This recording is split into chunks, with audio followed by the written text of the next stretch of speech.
കഴിഞ്ഞ കാലങ്ങളിൽ ഉണ്ടായിരുന്ന പ്രസിഡന്റുമാരെല്ലാം സംഘടനാ തലത്തിലൊക്കെ അടിത്തട്ടിൽ നിന്ന് ഒക്കെ വന്ന ആളാണ്. പുതിയൊരു അങ്ങനെ അടിത്തട്ടിലൊന്നും പ്രവർത്തിക്കാത്ത ഒരാൾ ആയതുകൊണ്ട് അതൊക്കെ ഇതൊക്കെ ആപേക്ഷികമായിട്ടുള്ളതാണ്. കാരണം ഓരോ പ്രസിഡന്റിൻ്റെയും അനുഭവ പരിചയം വ്യത്യസ്തമായിരുന്നു. ഒരാളും മറ്റൊരാളെ പോലെയുള്ള ആളായിരുന്നില്ല. എന്ന് പറഞ്ഞാൽ തുടക്കം മുതലുള്ള ആളുകളെ ഓരോരുത്തരെടുത്ത് പരിശോധിച്ചു കഴിഞ്ഞാൽ അപ്പോൾ അത് ആ വ്യത്യസ്തമായിട്ടുള്ള അനുഭവം പാർട്ടിക്ക് മുതൽക്കൂട്ടാവും. മാത്രമല്ല ഈ പ്രസിഡന്റ് ഇപ്പോൾ പുതുതായിട്ട് ഒരാൾ പ്രസിഡന്റ് ആവുന്നു എന്നുള്ളതിനർത്ഥം ഇതുവരെ ഉണ്ടായിരുന്ന പ്രസിഡന്റുമാരുടെ പ്രവർത്തനങ്ങളുടെ അനുഭവവും അവരെല്ലാവരും ഇപ്പോഴും സജീവമായിട്ട് രംഗത്ത് നിൽക്കുന്ന ആൾക്കാർ എന്നുള്ള നിലയിൽ അവരുടെ എല്ലാവരുടെയും അനുഭവ പരിചയം ഒരുമിച്ച് കൂട്ടായിട്ടുള്ള ഒരു പ്രവർത്തനത്തിന് ശക്തി പകരും എന്നുള്ളത് തന്നെയാണ് എൻ്റെ അഭിപ്രായം. തീർച്ചയായിട്ടും അദ്ദേഹത്തിൻ്റെ സാങ്കേതിക മേഖലയിലെ വൈദഗ്ധ്യവും മാനേജ്മെൻറ്റ് മേഖലയിലുള്ള വൈദഗ്ധ്യവും ആ വൈദഗ്ധ്യം ഒരുപക്ഷെ BJPക്ക് ഇതുവരെ ഇല്ലാതിരുന്ന ഒരു പുതിയൊരു മാനം, ആ മാനം കൂടി അദ്ദേഹത്തിന് BJPയിലേക്ക് സംഭാവന ചെയ്യാൻ കഴിയുമെന്നുള്ള ഒരു പ്രതീക്ഷ തന്നെയാണ്. മുരളീധരനാണെങ്കിലും കെ സുരേന്ദ്രനാണെങ്കിലും താഴെത്തട്ടിൽ പ്രവർത്തകർക്കിടയിൽ പ്രവർത്തിച്ച ശേഷം സംസ്ഥാന നേതൃത്വത്തിലേക്ക് വരികയാണ്. അപ്പോൾ ഇദ്ദേഹത്തെ സംബന്ധിച്ച് അദ്ദേഹം താഴെത്തട്ടിൽ പ്രവർത്തകർക്ക് അങ്ങനെ പ്രവർത്തിക്കുകയോ അല്ലെങ്കിൽ സമരത്തിൽ പങ്കെടുക്കുകയോ അങ്ങനെ രീതിയല്ല. അപ്പോൾ അത് പ്രവർത്തകർ അതായത് ഇന്നത്തെ കാലഘട്ടത്തിൽ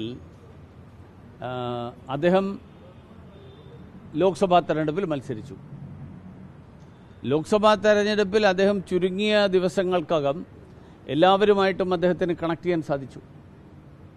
അഥവാ അങ്ങനെ ഒരു ചെറിയൊരു ന്യൂനതയുണ്ട് എന്ന് നിങ്ങൾക്ക് തോന്നുന്നുണ്ടെങ്കിൽ അത് പരിഹരിക്കാനുള്ള മാർഗം പാർട്ടിക്കുണ്ട്, അദ്ദേഹത്തിനുണ്ട്.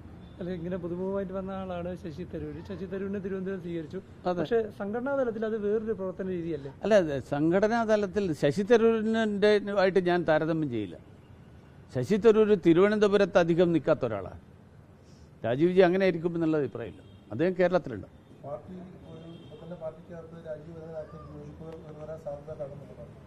ആര് കാണുന്നു? ഞാൻ ഇത്രയും നേരം പറഞ്ഞതൊന്നും കേട്ടില്ല എന്നാണ് തോന്നുന്നത്.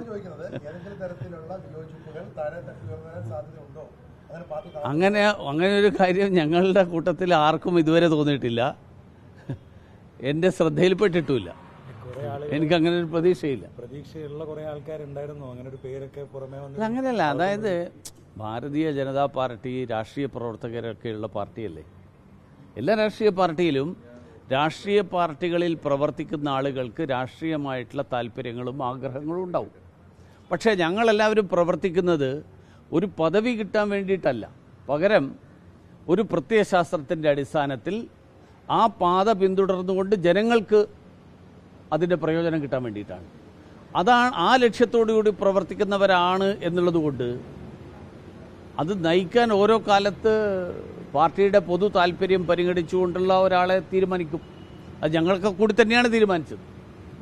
ഞങ്ങൾ ആരുടെയെങ്കിലും വിയോജിപ്പോടുകൂടിയാണ് തീരുമാനിച്ചതെങ്കിൽ അറ്റ്ലീസ്റ്റ് ഈ ചോദ്യത്തിനൊരു പ്രസക്തിയുണ്ട്. ഞങ്ങളെല്ലാവരും കൂടി ഒറ്റക്കെട്ടായിട്ട് എടുത്ത തീരുമാനം, ആ തീരുമാനം കേരളത്തിൻ്റെ സാഹചര്യത്തിൽ ഏറ്റവും ഉചിതമായിട്ടുള്ള തീരുമാനമാണ് എന്ന് ബോധ്യമായതുകൊണ്ടാണ് എടുത്തത്. ഈ ദൈനംദിന രാഷ്ട്രീയത്തിലെ